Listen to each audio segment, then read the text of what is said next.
গড়, মধ্যক ও প্রচুরক এই ৩টি টাইপের ম্যাথ ভালোভাবে শিখলে গণিতের পরিসংখ্যান অধ্যায়টা অর্ধেকটাই কমপ্লিট হয়ে যাবে। এই ৩টি টপিক নিয়ে আমি বিস্তারিতভাবে আলোচনা করেছি। আশা করছি এই ক্লাসটি দেখলে তোমাদের মনে গড়, মধ্যক ও প্রচুরক নিয়ে আর কোনো কনফিউশন থাকবে না। তাহলে আর দেরি কেন? এখনই ক্লাসটি ঝটপট দেখে নাও আর সবার থেকে এক ধাপ এগিয়ে যাও। হ্যালো সবাইকে, কি অবস্থা সবার? আশা করছি সবাই ভালো আছো। তো গত ক্লাসে আমরা পরিসংখ্যানের বেসিক জিনিসপত্র নিয়ে আলোচনা করেছিলাম। এই ক্লাসে আমরা গড়, মধ্যক ও প্রচুরক এই ৩টি জিনিস নিয়ে বিস্তারিতভাবে আলোচনা করব। আশা করছি এই ক্লাসটি দেখার পর তোমাদের এই ৩টি টপিক নিয়ে আর কোথাও কোনো সমস্যা থাকবে না। তো চলো আজকের ক্লাসটি শুরু করা যাক। প্রথমে আমরা শিখবো যে গড় জিনিসটা আসলে কি। দেখো, গড় হচ্ছে আহ যেমন লিখলাম যে কয়েকটা উপাত্ত, যেমন ১০, ২০, ৩০, ৪০, ৫০। তোমাকে যদি বলে যে এই সংখ্যাগুলোর গড় নির্ণয় করতে তাহলে কি করবা? সবগুলো সংখ্যা যোগ দিবা, যোগ দিয়ে যে কয়টা সংখ্যা আছে সেই কয়টা সংখ্যা দিয়ে তোমরা ভাগ দিবা, তাহলে তোমরা গড় জিনিসটা পেয়ে যাবা। গড়ের সূত্র হচ্ছে গড়ের সূত্র হচ্ছে উপাত্তগুলোর সমষ্টি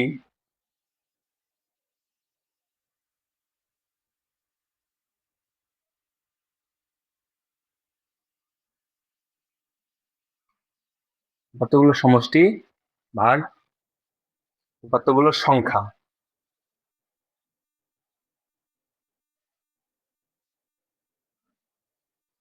উপাত্তগুলোর সংখ্যা। আচ্ছা, দেখো সমষ্টি বের করার জন্য কি করবো? আর যে কটা সংখ্যা আছে সবগুলোকে আমরা যোগ দিয়ে ফেলবো। ১০ যোগ ২০ যোগ ৩০ যোগ ৪০ যোগ ৫০। আচ্ছা, উপাত্তগুলোর সমষ্টি আমরা নিয়ে নিলাম এবং তাকে ভাগ দিব উপাত্তসমূহের সংখ্যা। দেখো কয়টা সংখ্যা আছে? ১টা, ২টা, ৩টা, ৪টা, ৫টা। আচ্ছা, তাহলে ৫টা সংখ্যা, এই যে উপাত্তের সংখ্যা কয়টা? ৫টা। তাহলে ৫ দিয়ে ভাগ দিব। দেখো ১০, ২০, ৩০, ৪০ এবং ৫০ যোগ দিলে কত হয়? ১০ এবং ২০ ৩০, ৩০ ৩০ ৬০, ৭ আর ৪০ হচ্ছে ১০০, ১০০ আর ৫০ হচ্ছে ১৫০। ১৫০। ১৫০কে ৫ দ্বারা ভাগ করলে আসবে হচ্ছে তোমার আহ ৩০ আসবে।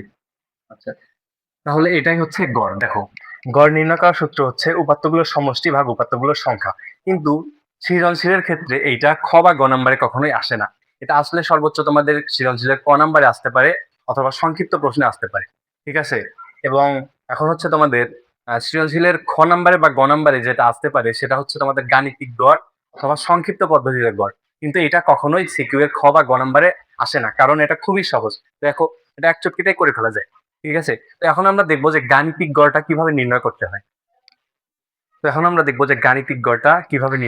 দেখো, আমাদের প্রশ্নে এরকম তোমাদের সারণী দেওয়া থাকবে, একটা শ্রেণীব্যাপ্তি দেওয়া আছে, গণসংখ্যা দেওয়া আছে। এখন এখান থেকে তোমাদেরকে গাণিতিক গড় নির্ণয় করতে বলবে। গাণিতিক গড় নির্ণয় করার জন্য দেখো এই সারণীটা আমাদেরকে তৈরি করতে হবে। এই সারণীতে ৩টা কলাম, মানে ৪টা কলাম থাকবে। শ্রেণীব্যাপ্তি আর গণসংখ্যার জন্য তো ২টা, একটা হচ্ছে মধ্যমানের জন্য আর একটা হচ্ছে এফআই এক্সআই, অর্থাৎ গণসংখ্যা এবং মধ্যমানের গুণফল যেটা সেটা এখানে নামানোর জন্য। আচ্ছা, তো এটা করার জন্য আমাদেরকে দেখো শ্রেণীব্যাপ্তি এবং গণসংখ্যা আমরা উপরে যেভাবে দেওয়া আছে প্রশ্নে কিন্তু এটা থাকবে, আর প্রশ্নে যেভাবে দেওয়া আছে ওইভাবে আমরা এগুলো সাজিয়ে নিয়েছি। এবং মধ্যমান, যেটা মধ্যমান কি করতে হবে? শ্রেণীব্যাপ্তির যে নিম্ন সীমা এবং উচ্চ সীমা এই দুইটাকে যোগ করে ২ দ্বারা ভাগ করলে আমরা মধ্যমানটা পেয়ে যাব। দেখো, ৪৩ এবং ৪৭ যোগ করলে হচ্ছে ৯০। ৯০কে আমরা ২ দ্বারা ভাগ দিলে পাবো কত? ৪৫। তাহলে ৪৫ এখানে লিখবো। দেখো, তারপর হচ্ছে ৪৮ এবং ৫২ যোগ দিলে পাবো ১০০। ১০০কে ২ দ্বারা ভাগ দিলে পাবো কত? ১০০কে ২ দ্বারা ভাগ দিলে পাবো ৫০।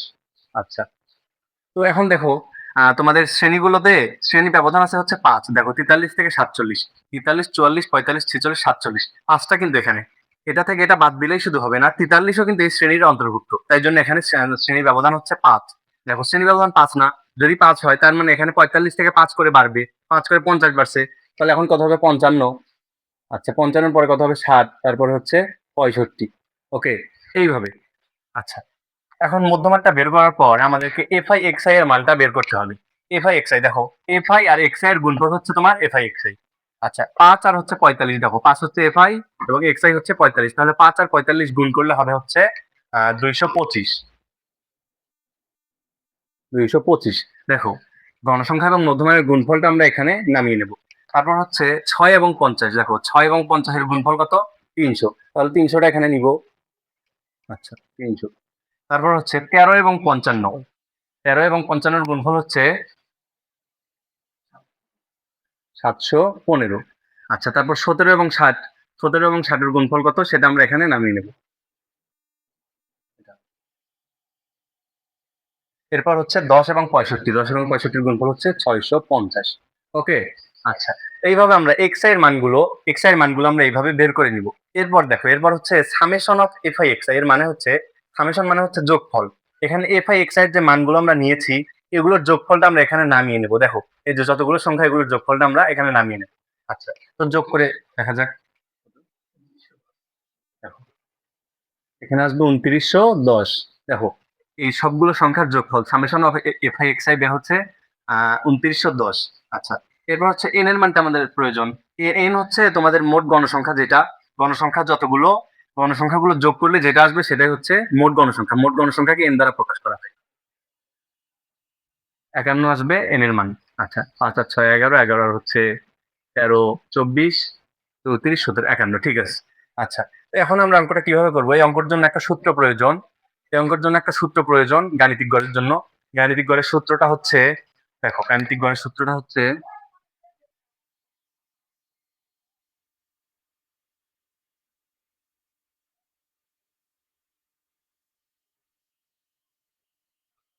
1/n into summation of F I x I. F I x I, দেখো, এখন এই সূত্রের মধ্যে আমরা এন এর মান এবং summation of F I x I এর মানটা বসিয়ে দিলেই আমরা আমাদের উত্তরটা পেয়ে যাব। দেখো, 1/n, এন এর মান কত? 51। 51 গুণন summation of F I x I. Summation of F I x I বের হয়েছে 2910, 2910। ওকে, 2910। 56 পয়েন্ট ইয়েতে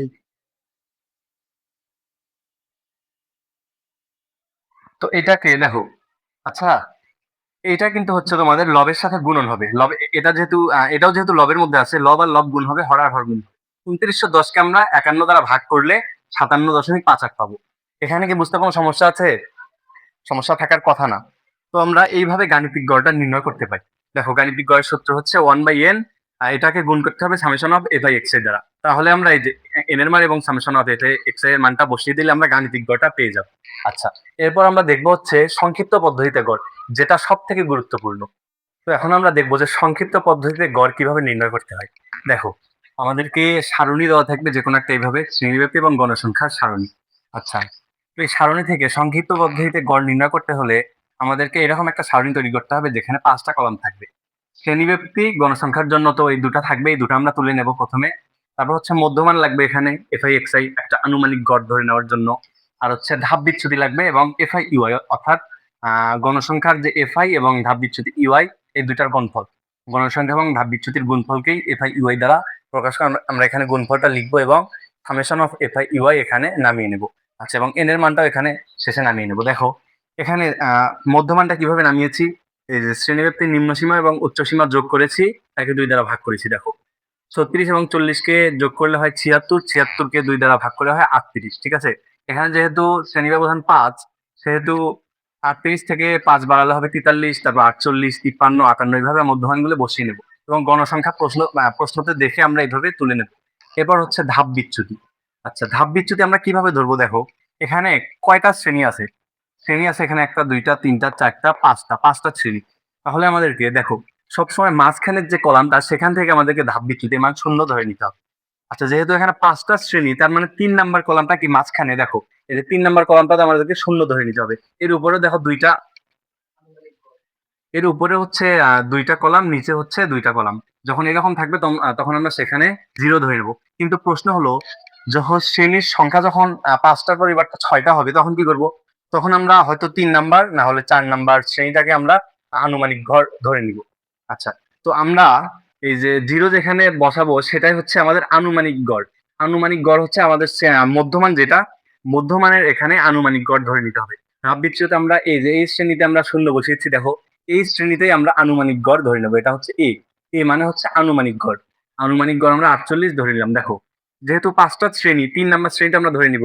এর উপরেও 3টা, নিচে হচ্ছে উপরেও 2টা, নিচে হচ্ছে 2টা।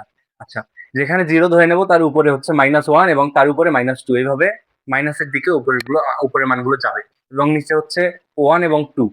আচ্ছা, 1 এবং 2, এরপরে যদি আরো শ্রেণী থাকতো তাহলে 1 2 3 4 5 এভাবে যেত এবং উপরে যেত হচ্ছে -1 -2 -3 -4 এইভাবে। আচ্ছা, এইভাবে ধাপ বিচ্যুতিগুলো আমরা ধরে নেব এবং যেখানে শূন্য বসিয়েছি সেটা আমরা আনুমানিক গড় ধরে নিব এবং আনুমানিক গড়টা আমাদের সূত্রের ক্ষেত্রে কাজে লাগবে। এখন আমরা এফআই ইউআই এর মানটা কিভাবে নির্ণয় করবো দেখো, গণসংখ্যা এবং ধাপ বিচ্যুতি গুণ করলে আমরা এফআই ইউআই এর মানটা পাবো। গণসংখ্যা হচ্ছে এফআই এবং ধাপ বিচ্যুতি ইউআই, তাহলে এফআই ইউআই কি এফআই এবং ইউআই এর গুণফল। 3 এবং -2 গুণ করলে কি -6, -6। আচ্ছা 3 এবং -2 গুণ করলে -6। এরপর হচ্ছে 4 এবং -1 গুণ করলে কি -4, -4। এরপর হচ্ছে 0 এবং 12 যদি গুণ করি তাহলে 0ই হবে, শূন্যকে যে কোনো সংখ্যা দ্বারা গুণ করলে সেটা 0 হবে। এরপর হচ্ছে 6 এবং 1 গুণ করলে হবে 6 × 6।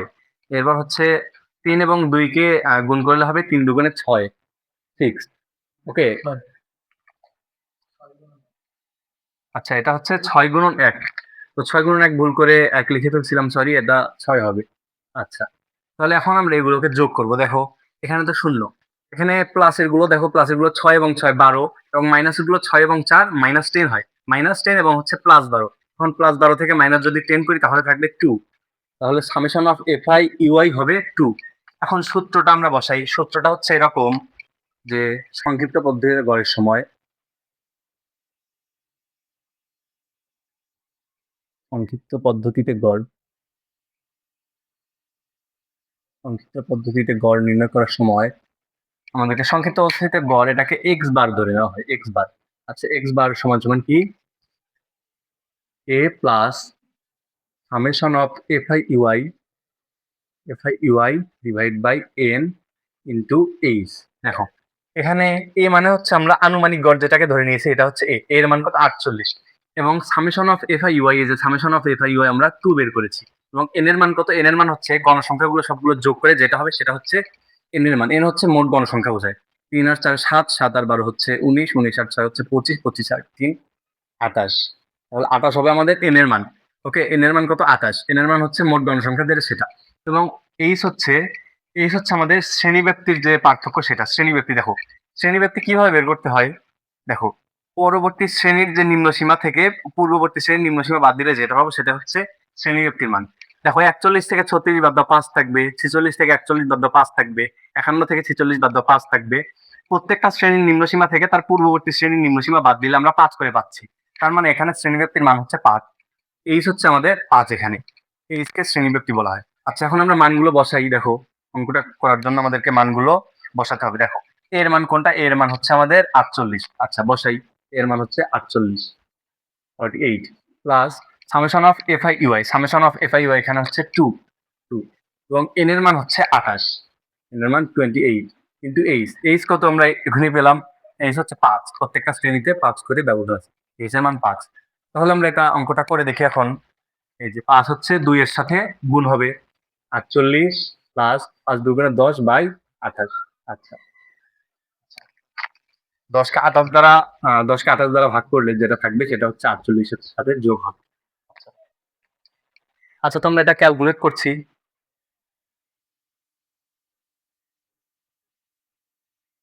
10/28 0.3571, 0.3571 48 এবং এটা যোগ করলে হবে 48.3571।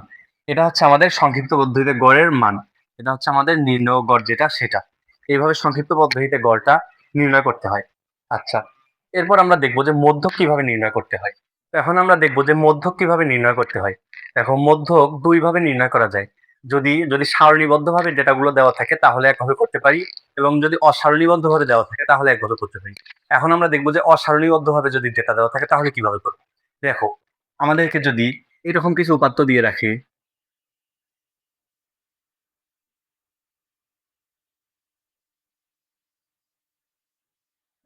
এইভাবে আমাদেরকে কিছু উপাত্ত দিয়ে রাখবে এবং বলবে যে এখান থেকে মধ্যক নির্ণয় করো। মধ্যক নির্ণয়ের জন্য এরকম যদি অসারণীবদ্ধ থাকে, অসারণীবদ্ধ ডেটা থেকে আমরা দুই ভাবে আমরা নির্ণয় করতে পারি মধ্যকটা। যদি উপাত্তগুলোর সংখ্যা যদি জোড় হয় তাহলে একভাবে এবং উপাত্তগুলোর সংখ্যা যদি বিজোড় হয় তাহলে একভাবে। দেখো আমরা প্র্যাকটিক্যালি করে দেখাই। একটা, দুইটা, তিনটা, চারটা, পাঁচটা, 6টা উপাত্ত আছে এখানে, তাহলে কি উপাত্তের সংখ্যা কি জোড়? জোড়ের সময় আমরা একটা সূত্র ব্যবহার করতে পারি মধ্যকে, দেখো সেটা হচ্ছে, আচ্ছা এইভাবে মধ্যক নির্ণয় করার সময় কিন্তু আমাদেরকে অবশ্যই সংখ্যাগুলোকে মানের ঊর্ধ্বক্রমে সাজিয়ে নিতে হবে। ছোট থেকে বড় অথবা বড় থেকে ছোট সাজিয়ে নিতে হবে। দেখো আমরা ছোট থেকে বড় সাজাই, মানের ঊর্ধ্বক্রমে সাজিয়ে নিই।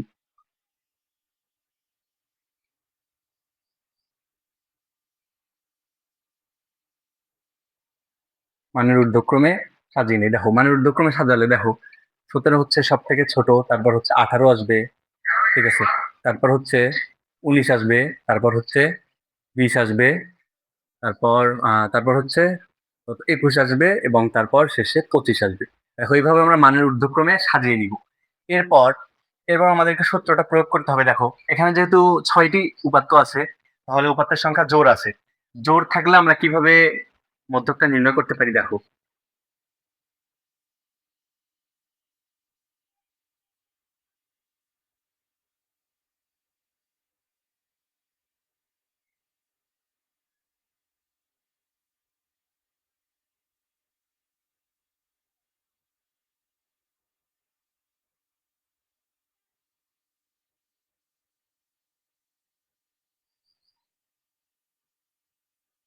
জোড় থাকলে আমরা এই সূত্রটা প্রয়োগ করে মধ্যকের মানটা বের করতে পারি। দেখো এন এর জায়গায় আমরা শুধু কয়টি সংখ্যা আছে সেই মানটা আমরা বসিয়ে দেবো। দেখো এখানে এন এর মান হচ্ছে 1টা 2টা 3টা 4টা 5টা 6টা। দেখো 6টা উপাত্ত আছে, তাহলে এন এর মান হচ্ছে 6।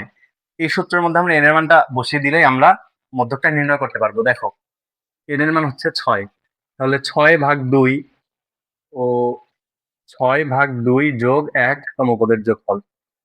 সমপদের যোগফল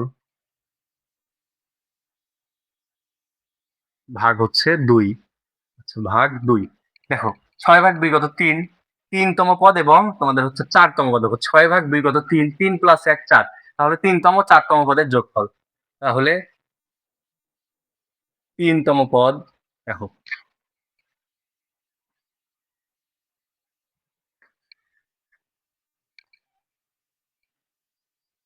তাহলে 3তম পদ ও 4তম পদের যোগফল। তাহলে 3তম পদ যোগ 4তম পদ।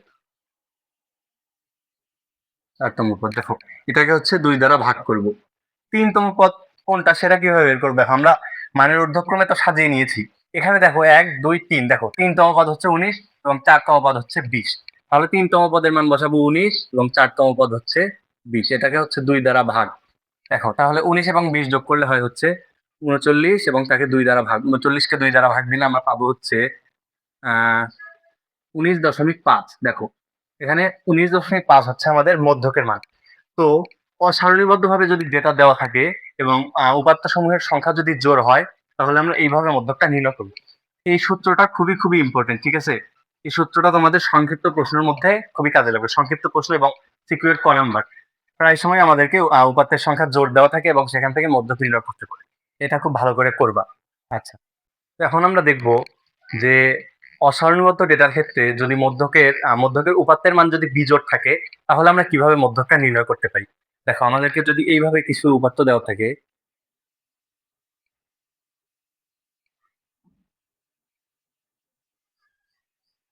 দেখো এখানে উপাত্তের সংখ্যা আছে তোমার 1টা 2টা 3টা 4টা 5টা। 5টা, তাহলে উপাত্তের সংখ্যা এখানে বিজোড়। এখন উপাত্তের সংখ্যা যদি বিজোড় থাকে, তাহলে আমরা কিভাবে মধ্যকটা নির্ণয় করব? এট ফার্স্ট আমরা এটা মানের ঊর্ধ্বক্রমে সাজিয়ে নিই। দেখো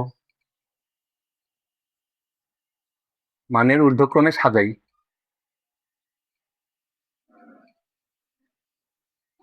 মানের ঊর্ধ্বক্রমে যদি সাজাই আমরা, তাহলে কিভাবে সাজাতে পারবো? দেখো সব থেকে ছোট সংখ্যা 15, এরপর হচ্ছে 16, এরপর হচ্ছে 17, এরপর হচ্ছে 18, এরপর হচ্ছে 19। দেখো মানের ঊর্ধ্বক্রমে ছোট থেকে বড় আকার আমরা সাজিয়ে নেব।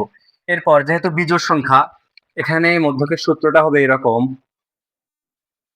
যে মধ্যক সমান সমান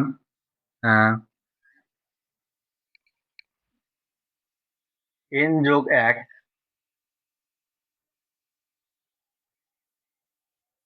সমপদ ভাগ 2।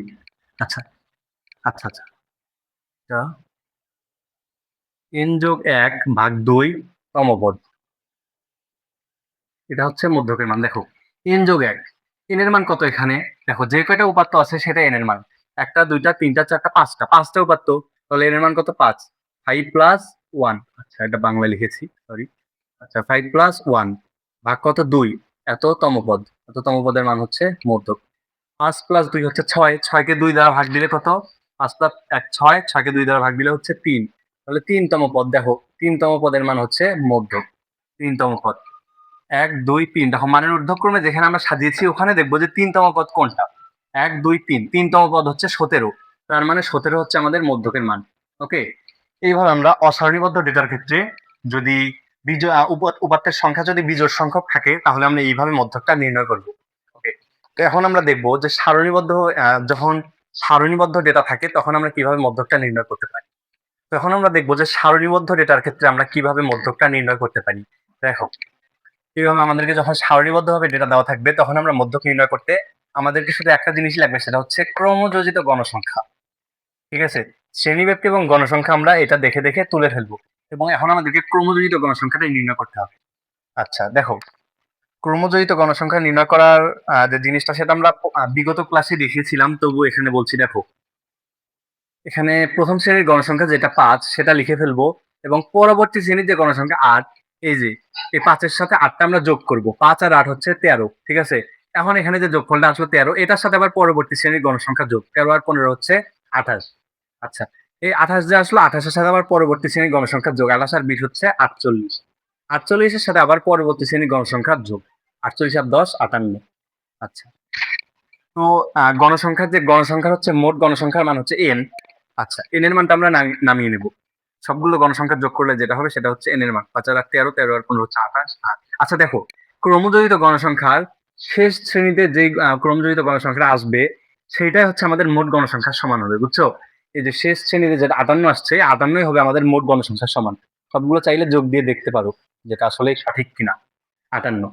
আচ্ছা, এরপর আমরা এরপর আমরা সূত্রটা এরপর হচ্ছে মধ্যকের যে সূত্রটা আছে, মধ্যকের সূত্রটা বসিয়ে আমরা বের করতে পারবো।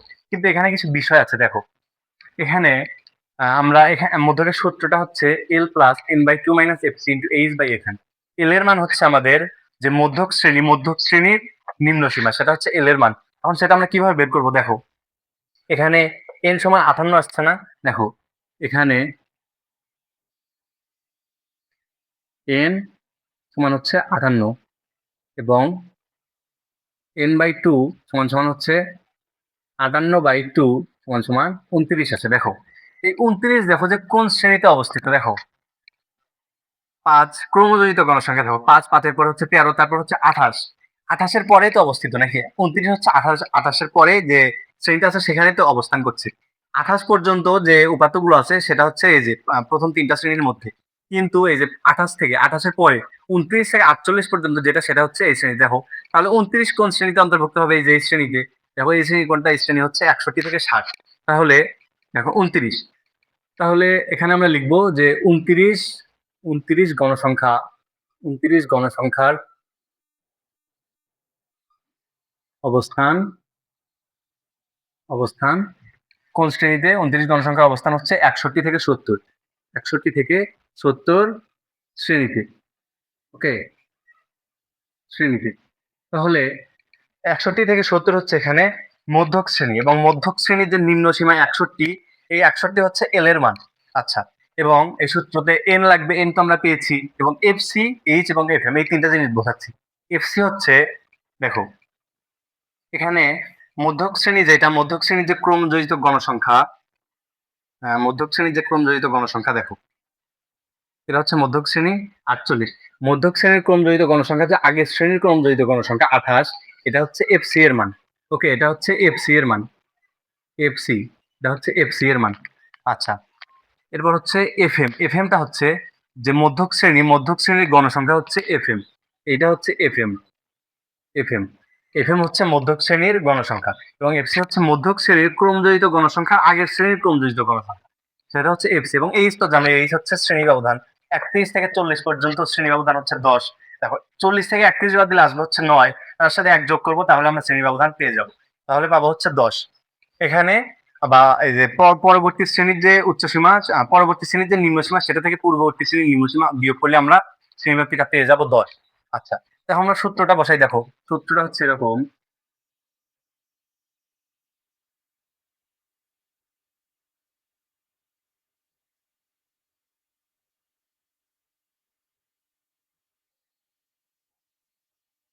দেখো, এখানে এল এর মান হচ্ছে মধ্যক শ্রেণীর যে নিম্ন সীমা সেটা হচ্ছে এল এর মান। আচ্ছা, তো এল এর মানটা আমরা বসে এখানে এল এর মান হচ্ছে 61 প্লাস এন এর মান, দেখো এন এর মান হচ্ছে 58, ঠিক আছে, বাই 2 মাইনাস এফসি। এফসি হচ্ছে কত এখানে 28, 28 হচ্ছে এফসি। দেখো, মধ্যক শ্রেণীর ক্রমজড়িত গণসংখ্যা, আগের শ্রেণীর ক্রমজড়িত গণসংখ্যা যেটা সেটা হচ্ছে এফসি এর মান। এফসি এর মান কত 28, তাহলে 28 আমরা এখানে বসাবো। এবং H by F M, H হচ্ছে 10। দেখো, 41 থেকে 31 বাদ দিলে 10, 51 থেকে 41 বাদ দিলে 10, এইভাবে প্রত্যেকটা থেকে আগের শ্রেণীব্যক্তিটা বাদ দিলে পাবো আমরা 10। তাহলে এইচ এর মান হচ্ছে 10। এবং এফএমটা হচ্ছে মধ্যক শ্রেণীর যে গণসংখ্যা 20, এটা হচ্ছে এফএম। দেখো এখানে এই যে মধ্যক শ্রেণী হচ্ছে 61 থেকে 70, এই শ্রেণীতে গণসংখ্যা হচ্ছে 20, তাহলে 20 হচ্ছে এফএম এর মান। আচ্ছা, এখন আমরা অঙ্কটা করি। দেখো, এখন আমরা ক্যালকুলেশন করলে যেটা পাবো সেটা হচ্ছে আনসার। দেখো, 61 প্লাস 58 ভাগ 2 হচ্ছে 29, 29 থেকে 28 বাদ দিলে পাবো 1। দেখো, 1কে যদি আমরা এটা দিয়ে গুণ করি তাহলে ওটাই থাকবে। 10কে 20 দ্বারা ভাগ করলে কত পাবো? 0.5। 0.5কে 1 দ্বারা গুণ করলে 0.5 হবে। তাহলে 61 প্লাস 0.5। দেখো, 61 প্লাস 0.5। আচ্ছা, 61 61 প্লাস 0.5 তাহলে হবে 61.5। আচ্ছা দেখো, এই যে 61.5 আমরা পেলাম, এটাই হচ্ছে নির্ণয় মধ্যক। 61.5 এটা হচ্ছে নির্ণয় মধ্যক। তো এইভাবে আমরা মধ্যকটা নির্ণয় করব। এবং এখানে তোমাদের যদি স্টেপগুলো ঠিক থাকে তাহলেই তোমরা আশা করছি পূর্ণ মার্ক পাবে। তোমাদের ক্যালকুলেশন হচ্ছে এক একজনের এক এক মান বের হতেই পারে, এক একজন এক একভাবে অঙ্কটা করতে পারে, কিন্তু স্টেপগুলো যদি ঠিক থাকে, দেখো তোমাদের সারণীটা যদি ঠিক থাকে, সূত্র যদি ঠিক থাকে, স্টেপগুলো ঠিক থাকলে তোমরা আশা করছি ফুল মার্ক পাবে এখানে। তো এখন আমরা দেখবো যে প্রচুরক কিভাবে নির্ণয় করতে হয়। প্রচুরক আমরা দুই ভাবে নির্ণয় করতে পারি। এখন ডেটাগুলো যদি সারণীবদ্ধভাবে দেওয়া থাকে তাহলে আমরা একভাবে প্রচুরক নির্ণয় করতে পারি, এবং অসারণীবদ্ধভাবে ডেটা দেওয়া থাকে তাহলে আমরা আরেকভাবে নির্ণয় করতে পারি। দেখো, যদি অসারণীবদ্ধভাবে ডেটা দেওয়া থাকে তাহলে আমরা কিভাবে নির্ণয় করতে পারি? যেমন কিছু উপাত্ত থাকতে পারে। দেখো,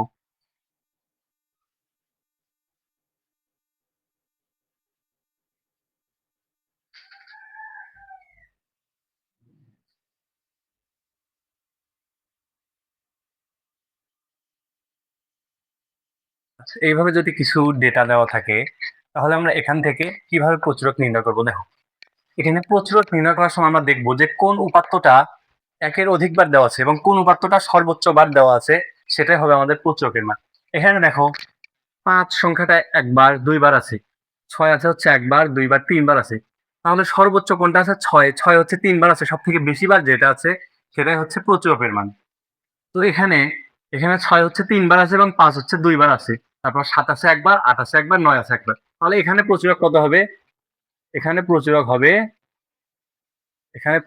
হচ্ছে 6। যেহেতু 6 সর্বাধিক বার আছে, 6 হচ্ছে তিনবার আছে, তাহলে 6 যেহেতু তিনবার আছে 6 হচ্ছে প্রচুরক। ওকে, এখন প্রশ্ন হতে পারে যে কোন সংখ্যায় যদি একের অধিকবার না থাকে তাহলে প্রচুরক কি হবে? যেমন এখানে যদি এরকম দেওয়া থাকতো, দেখো এখানে যদি এরকম থাকতো 5, 6, 7, 8, 9, 10 এরকম থাকলে তখন প্রচুরক থেকে কি হতো? দেখো, কোন সংখ্যায় কিন্তু একের অধিকবার নেই। তো এখানে এখানে কি হবে? এখানে প্রচুরক নেই। যেহেতু কোনো সংখ্যায় একের অধিকবার নেই সেহেতু এখানে কোনোটাই প্রচুরক নেই। এবং যেটা হচ্ছে সর্বাধিকবার থাকবে সেটা হচ্ছে প্রচুরক। এটা হচ্ছে সিম্পল, এটা হচ্ছে সিকিউর ক অথবা সংক্ষিপ্ত তথ্যতে আসতে পারে। তো যদি অসারণীবদ্ধভাবে থাকে তাহলে তোমরা এইভাবে প্রচুরকটা নির্ণয় করবা। এখন আমরা দেখব যে সারণীবদ্ধভাবে ডেটা দেওয়া থাকলে কিভাবে আমরা প্রচুরকটা নির্ণয় করতে পারি। এখন আমরা দেখব যে সারণীবদ্ধভাবে উপাত্ত দেওয়া থাকলে আমরা কিভাবে প্রচুরক নির্ণয় করতে পারি। দেখো, এরকম ভাবে আমাদেরকে সারণী দেওয়া থাকবে এবং প্রচুরক নির্ণয় করতে বলবে। এখন এইভাবে প্রচুরক নির্ণয় করার জন্য আমাদেরকে কিছু মান বের করতে হবে। দেখো, প্রচুরকের একটা সূত্র আছে, সেটা হচ্ছে l plus f one by f one plus f two into h. এখানে এল লাগবে, এফ ওয়ান লাগবে, এফ টু লাগবে এবং এইচ লাগবে। এইচ এর মান তো তোমরা জানো, এই যে শ্রেণী ব্যবধান যত সেটা হচ্ছে এইচ, এবং এল এর মান হচ্ছে প্রচুরক শ্রেণীর যে নিম্ন সীমা সেটা হচ্ছে এল। এখন কিভাবে বলবো যে প্রচুরক শ্রেণী কোনটা? এখানে দেখবা যে কোন শ্রেণীতে সব থেকে বেশি গণসংখ্যা আছে। 12 সব থেকে বড়। এই দেখো, গণসংখ্যা হচ্ছে এগুলা, এই যে এগুলা হচ্ছে গণসংখ্যা। এখানে 12 সংখ্যাটা সর্বাধিক না? এখানে হচ্ছে 5, এখানে 6, এখানে 12, এখানে আবার এখানে 5, এখানে 7, এখানে 12, এখানে 6, এখানে 8। দেখো, 12 হচ্ছে সর্বোচ্চ এখানে গণসংখ্যা। যেখানে সর্বোচ্চ গণসংখ্যা থাকবে সেটা হচ্ছে প্রচুরক শ্রেণী। তাহলে প্রচুরক শ্রেণী হচ্ছে 41 থেকে 50, এটা হচ্ছে প্রচুরক শ্রেণী। এই যে এটা হচ্ছে প্রচুরক শ্রেণী। এবং এটা হচ্ছে তোমাদের প্রচুরক শ্রেণীর যে নিম্ন সীমা, এই যে 41, এটা হচ্ছে এল এর মান। এবং এফ ওয়ান কোনটা? F1 বের করার জন্য আমাদেরকে 12 থেকে প্রচুরক শ্রেণীর যে গণসংখ্যা এটা থেকে তার পূর্ববর্তী শ্রেণীর গণসংখ্যাটা বিয়োগ করতে হবে এবং F2 এর জন্য এই প্রচুরক শ্রেণীর যে গণসংখ্যা এটা থেকে পরবর্তী শ্রেণীর গণসংখ্যাটা বিয়োগ করতে হবে। তাহলে আমরা F2 পাবো এবং H তো জানোই যে H হচ্ছে শ্রেণীব্যাপ্তির যে ব্যবধান সেটা 21 থেকে 30 পর্যন্ত 10। আচ্ছা, তো এটা আমরা কিভাবে করবো দেখো, এখানে আমার তেল লাগবে যে এখানে এল সমান সমান কত, প্রচুরক শ্রেণী 12, তাহলে 12 মধ্যে হচ্ছে তোমাদের এই যে শ্রেণীটা 41 থেকে 50, এখানে নিম্নসীমা হচ্ছে 41, প্রচুরক শ্রেণীর নিম্নসীমা হচ্ছে 41, তাহলে এটা হচ্ছে এল এর মান। এল সমান সমান এত, তারপর হচ্ছে তোমাদের আর কি F1, F1 হচ্ছে প্রচুরক শ্রেণীর যে গণসংখ্যা এটা থেকে পূর্ববর্তী শ্রেণীর গণসংখ্যাটা বিয়োগ করতে হবে। 12 থেকে 7 বিয়োগ করলাম, এটা থেকে এটা বিয়োগ করলাম, তাহলে কত পাবো, 5 পাবো। এটা হচ্ছে F1 এর মান এবং F2 লাগবে। F2 এর মান কোনটা, F2 এর মান হচ্ছে প্রচুরক শ্রেণীর গণসংখ্যা থেকে পরবর্তী শ্রেণীর গণসংখ্যাটা বিয়োগ করবো। তাহলে 12 থেকে যদি 6 বিয়োগ করি তাহলে পাবো হচ্ছে 6, এটা হচ্ছে F2 এর মান।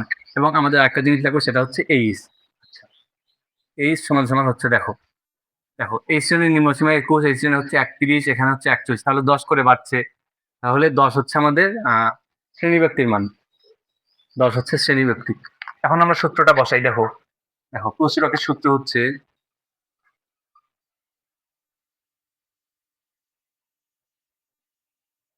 L plus F1 divided by F1 plus F2 into H। আচ্ছা দেখো, তো এল এর মান আমরা কত পেলাম এখানে 41, এল এর জায়গায় আমরা বসাবো 41 প্লাস F1 কত পেলাম, F1 পেলাম হচ্ছে 12 থেকে 7 বিয়োগ করলাম 5 পাইলাম, তাহলে 5 হচ্ছে F1, 5 ডিভাইড বাই F1 তো 5 প্লাস F2 এর মান কত 6, তাহলে 6 কিন্তু H কত, H হচ্ছে আমরা পেলাম 10।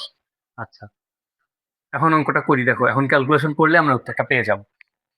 দেখো 41 প্লাস 5 বাই কত, 5 প্লাস 4 হচ্ছে 11 ইন্টু 10, এই 10টা 5-এর সাথে গুণ হবে, তাহলে কত হবে, এই যে 41 প্লাস 5 × 10 = 50 বাই 11, 50/11। তো এই ক্যালকুলেশনটা আমরা করি, দেখো এই ক্যালকুলেশনটা করার জন্য 41 প্লাস দেখো 50/11, তাহলে আসবে হচ্ছে 4.54, 41 প্লাস 4.54। আচ্ছা, 41-এর সাথে 4.54 যোগ করলে হবে 45.54। ঠিক আছে, এটা হচ্ছে আমাদের প্রচুরকের মান। প্রচুরকটা আমরা এইভাবে নির্ণয় করতে পারি, যদি সারণীবদ্ধভাবে ডেটা দেওয়া থাকে তাহলে আমরা এইভাবে প্রচুরকটা নির্ণয় করতে পারি। ওকে, তো এই সূত্রটা এবং মধ্যকের সূত্রটা একটু ভালোভাবে মুখস্থ করবো এবং গড়ের সূত্রটা ভালোভাবে মুখস্থ করবো, সংক্ষিপ্ত পদ্ধতিতে গড়ের সূত্রটা। তো এই তিনটি টপিক যদি তোমরা ভালোভাবে শিখতে পারো তাহলে আশা করছি পরিসংখ্যানের তোমাদের অর্ধেকটাই কমপ্লিট হয়ে যাবে এবং আশা করছি এই ক্লাসের পর এই 3টি টপিক নিয়ে তোমাদের আর কোনো সমস্যা থাকবে না। তো এখন আমরা পরবর্তী ক্লাসে পরিসংখ্যানের যে 3টি গ্রাফ আছে গ্রাফটি নিয়ে আলোচনা করবো। তো আজকের জন্য এতটুকুই, বাই।